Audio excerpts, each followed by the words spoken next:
ও যদি আমাকে সাহায্য না করতো তাহলে হয়তো আমি এত দূর আসতে পারতাম না। খুব স্বাভাবিক। এবং এত এই কোথাও ফাংশনে গেলে হয়তো রাতে 2টা 3টা যে আসা, এটা যে কি যারা করে তারা বুঝে যে কি অসুবিধা।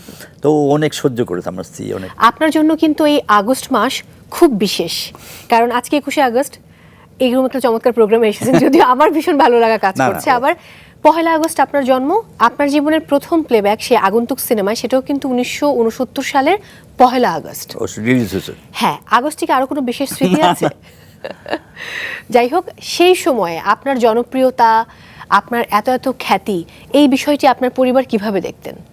আমার পরিবার বলতে আমার স্ত্রী, আমার 2টা মেয়ে, তারপরে আমার চাচা চাচি, বাবা বেশি দেখে যেতে পারেন না, আচ্ছা, মাও দেখে যেতে পারেন না। আর সবচেয়ে বড় বাবা আমার দাদা দাদি, ওনাদের কাছে আমি অনেকদিন ছিলাম, ওনারাও দেখে যেতে পারেন না। তো তারপরে বলবো যে এখন আমার মেয়ে 2টা খুব ইয়ে করে, তারপর তাদের ছেলে মেয়েরাও আমার খুব পছন্দের লোক আর কি। এটা তো খুব স্বাভাবিক ব্যাপার, আপনাকে পছন্দ না করে কোনো উপায় নেই। না না, পছন্দ করে সবাই। আর আমার স্ত্রী বলবো যে আমার স্ত্রীর জন্য আমি সত্যি কথা বলতে কি, যে ও খুব সহজ সরল প্রকৃতির লোক, ভীষণ সাদা সিধা।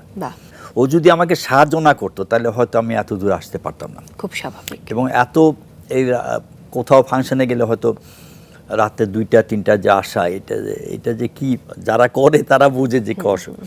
তো অনেক সহ্য করেছে আমার স্ত্রী, অনেক কিছু সহ্য করেছে, যে রাত্রে ফেরা এটা একটা অসুবিধা, গান করে আবার এটা আসা।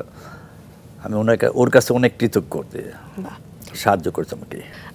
এই প্রিয় মানুষটির উদ্দেশ্যে আজকে এই মুহূর্তে কিছু বলতে চান কিনা? আমার স্ত্রীর ইয়েতে তো আমি তার কাছে কৃতজ্ঞ।